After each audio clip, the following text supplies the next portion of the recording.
Хар тамхины хар зах зээл манай улсыг аалзны тоор адилхирж бүртгэдэг гэмт хэрэг баригддаг бүлэг хүмүүсийн тоо жилээс жилд тэлж байгаа. Тээвэрлэгч орон гэгддэг байсан манай улсын хувьд хэдийнэ хэрэглэгч орон болж хүн ардын эрүүл мэнд эдийн засаг гээд амьдрал ахуйд нь сөргөөр нөлөөлөхгүй зүйл гэж алга байна. Одоо бүр хар зах зээлийн хамрах үрийн тэлхийн ирээр хоригдож ял авах иргэдийн тоо эрс нэмэгдсэн. 2011 онд хар тамхи буюу мансууруулах цэцэд нөлөөлөхийн бэлтгэлийг олж авсан, хадгалсан, тээвэрлсэн, борлуулсан гэмт хэрэгт ердөө 11 хүн холбогдож байсан байгаа. Шүүхийн тогтоолтод сэтгцийн шинжилгээ хийлгэж байсан иргэд ердөө 11 хүн байсан бол энэ тоо өссөөр байгаад 2017 онд 239-т хүрчээ. Дэлхийд бол 2016 онд нийтдээ 15-аас 64 насны хар тамхи хэрэглэдэг 200 сая хүн байна гэж судлагдж байсан. Үүнээс 29 саяын тогтмол хэрэглэдэг, гэхдээ 6 хүний нэг нь л эмчилгээ хийлгдэг. 1.6 сая хүн дохоолон вирус гепатит С-гээр халдварласан байдаг гэд донтолтын энэ өвчлөлт манай улсын ирээдүгч харахуулж байна.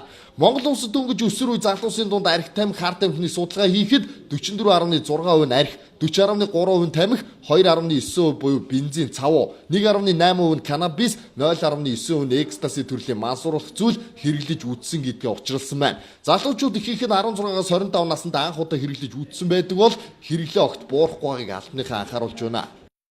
Өсвөр үеийн хүүхэд залуучуудын дундах хар тамхи, мансууруулах бодисын хэрэглээ, за мэдлэг ойлголтын талаарх томдолт судалгаанд нийт судалгаанд хамрагдсан 44.6% нь тамхи татдаг, 40.3% нь архи хэрэглэдэг, за 2.9% нь бензин, цав үнэрлэдэг, за 1.8% нь канабис, 0.9% нь экстази хэрэглэдэг гэсэн ийм судалгааны дүн гарсан байна. Дэлхийд даяар бол 250 сая хүн бол мансууруулах сэтгэл сэдвтийн байдлс бол хэрэгэлдэг.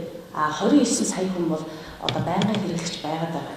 Энэ бол нийгэм хүний эрүүл мэндэд маш их хор холбогдол үзүүлж байгаа. За үүнээс шалтгаалаад 6 сая хүн бол вирус С-ийн халдвар авсан. 1.6 сая хүн бол доо ХДВ-ийн халдвар авсан ийм байдалтай бол байгаа.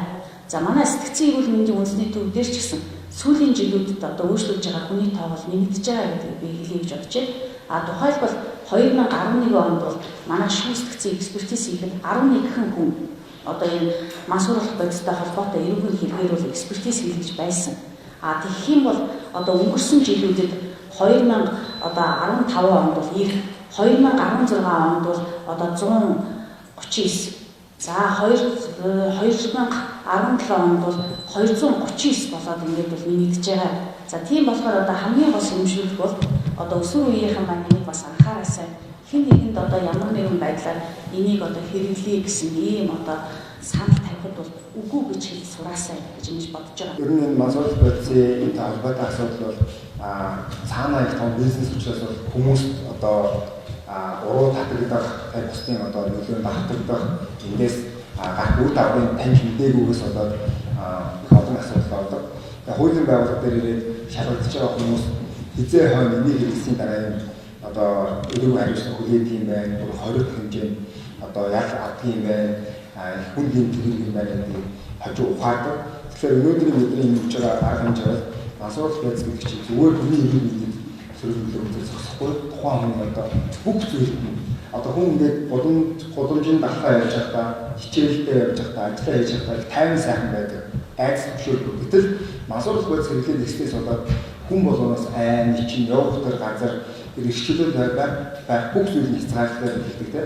Тэгэхээр энэ их хар том нөхрөө бол бид нар орохгүй байх сонголт бол биднэрт байгаа.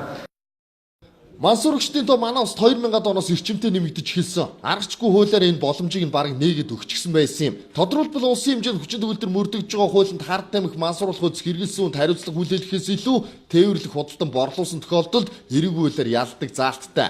Энэ хэсэг хугацаанд ч гэлээ хэрэглэгчдийг гааруулчихсан, одоо бүр залуужуулчихсан. Өнгөрснөөс өнөөдрийг хүртэл хуулийн цоорхоогоор шимэгчлдэг хүмүүс хэтэрхий ихсчихсэн байна. Цаашлаад ч олон хүмүүсийг хомрлоор хамруулж эхэлсэн. Уг нь бол хууль хяналтын байгууллагаас гэмт хэрэг зөрчлүүдийг илрүүлэх төрлийн эрүүгийн хариуцлага хүлээлгэж байгаа ч архгуудын дараагийн үе ар араасаа тодорсоор байгаа.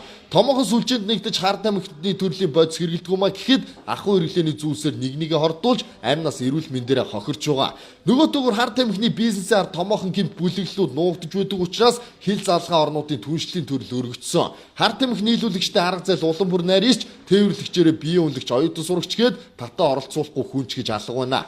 Харамсалтай манай улсын иргэд энэ төрлийн гэмтрийг хохирогч болох нь их байгаа. Эх орондоо эрэг үйлээр 5-аас дээш жил хоригдож хилийн чандад бол бүх насаараа эсвэл цаазаар авах ял сонсож байгаа юм. Хамгийн гол нь хэрэгт холбогдогчид нэмэгдэж хэрэглээ буурахгүй байгаа учраас эхнээс нь эцэг эхчүүд хүүхдүүдтэйгээ сайн харилцагч явах шаардлагатай байна. Хинтээ нөхөрлөж юу сонирхож байгааг сайдар судлах шаардлагатай байна. Мэдэг амар ойсголоо.